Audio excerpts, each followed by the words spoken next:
At exactly 9:11 a.m., behind the doors of one of the most secure chambers anywhere in the Western Alliance, the President of the United States fixed his eyes on Canada's Prime Minister across the G7 summit table and delivered 4 cold words that instantly froze the atmosphere. A bad Prime Minister. The silence that followed was absolute. It was not symbolic silence, it was real. Translators abruptly stopped midway through their interpretations. A senior European diplomat slowly removed his glasses and placed them beside a stack of briefing papers without looking away from the table. A Japanese trade advisor lowered his pen before finishing the line he had been writing. Near the security corridor at the back of the room, an American official checked a vibrating phone, read a message, then locked the screen immediately. Nobody spoke. Nobody shifted in their seat. Because everyone in that room realized the same terrifying reality at the same moment. This had moved far beyond an argument over tariffs, military budgets, industrial subsidies, or trade policy. Something far more dangerous had fractured beneath the surface. Outside the summit perimeter, television broadcasters continued discussing negotiations beneath polished graphics celebrating Western unity. Motorcades moved through layered security checkpoints under dark Atlantic skies. Helicopters still circled overhead, as though the machinery of history remained perfectly on schedule. But deep inside the diplomatic and financial system supporting the Western Alliance, calculations had already begun changing by the second. The markets understood immediately. At 9:14 a.m. Eastern Time, currency traders in London started aggressively building volatility into the Canadian dollar.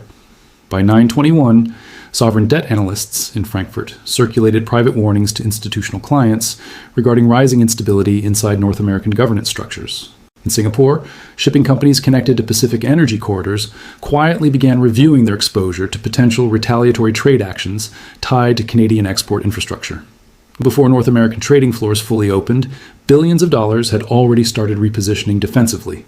Only 11 seconds of political confrontation had triggered a worldwide reassessment of risk, not because of the insult itself, because predictability had suddenly come into question. Modern economic systems survive on a fragile assumption most citizens rarely think about. Powerful nations, even during periods of conflict, are expected to operate within recognizable institutional boundaries. That belief alone carries trillions of dollars in value across global markets. Once investors begin doubting that assumption, the damage spreads quickly. Markets can endure wars. What they struggle to survive is unpredictability. The tension between the president and the prime minister had been building quietly for months before the summit even opened. Publicly, both governments described their disagreements as manageable disputes involving tariffs, industrial incentives, electric vehicle manufacturing, NATO spending frameworks, and access to strategic minerals. Privately, however, the atmosphere had become far darker. Officials in Washington increasingly believed Canada was drifting closer toward European trade coordination while still benefiting from American military protection and unrestricted industrial access. Canadian leadership, meanwhile, viewed the White House as using economic pressure not as a temporary negotiating tactic, but as a permanent governing method. Two fundamentally different understandings of power had entered direct collision. Trump relied on visibility, escalation, and confrontation. His negotiating model depended on public pressure, rapid uncertainty, and forcing concessions into the open. Supporters called it strength. Critics called it destabilization. Carney represented something entirely different. Long before entering Canadian politics, he had guided the Bank of Canada through the global financial crisis. Later, he led the Bank of England during Brexit. Few active political figures anywhere in the world possessed a deeper understanding of systemic fragility, investor psychology, sovereign credibility, or institutional leverage. Trump projected dominance through confrontation. Carney projected influence through systems. And systems are far more difficult to defeat because they move quietly beneath the surface. That distinction became critically important after the insult. Because Carney never reacted emotionally. There was no visible anger, no theatrical response, no retaliatory statement crafted for television cameras. Witnesses later described him calmly folding his hands together, briefly lowering his eyes toward the documents in front of him, then slowly looking back toward the American delegation. One French official would later summarize the entire moment inside a classified diplomatic memorandum using a single line. Canada did not respond politically. Canada responded institutionally.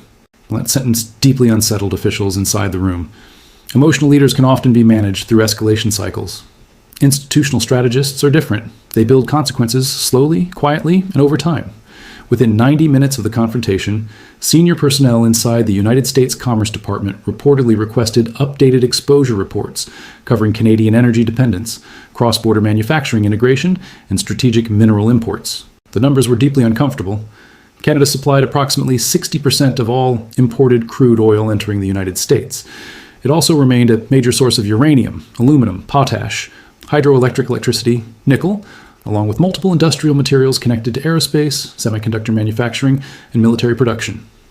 Nearly $3.6 billion in goods crossed the United States-Canada border every single day.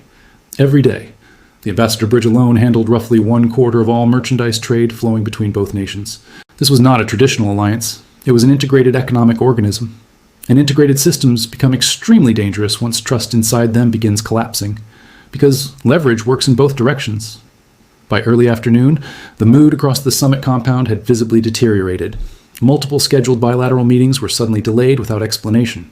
Trade advisors moved quickly through restricted conference corridors carrying newly revised briefing binders filled with updated tariff models and emergency supply chain projections. Phones buzzed without stopping.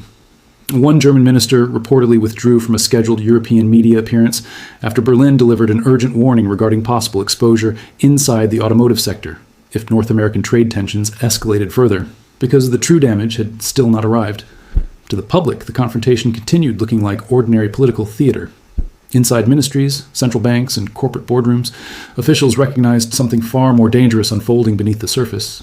Institutional trust requires decades to construct. It can fracture within minutes. And for the first time in years, Allied governments were quietly beginning to question whether the United States still remained strategically predictable during periods of public economic confrontation. That question carried enormous consequences. Modern alliances are not maintained by military capability alone. They survive through confidence. Confidence that treaties outlive changing administrations. Confidence that negotiations continue operating inside recognizable structures. Confidence that escalation eventually reaches limits. Once those assumptions begin weakening, the architecture holding the alliance together starts deteriorating as well. Slowly at first, then suddenly. Late that same evening, leaked summaries from private meetings behind closed doors began spreading through financial media circles in London and New York. One briefing, prepared for European officials, described the situation in unusually blunt language.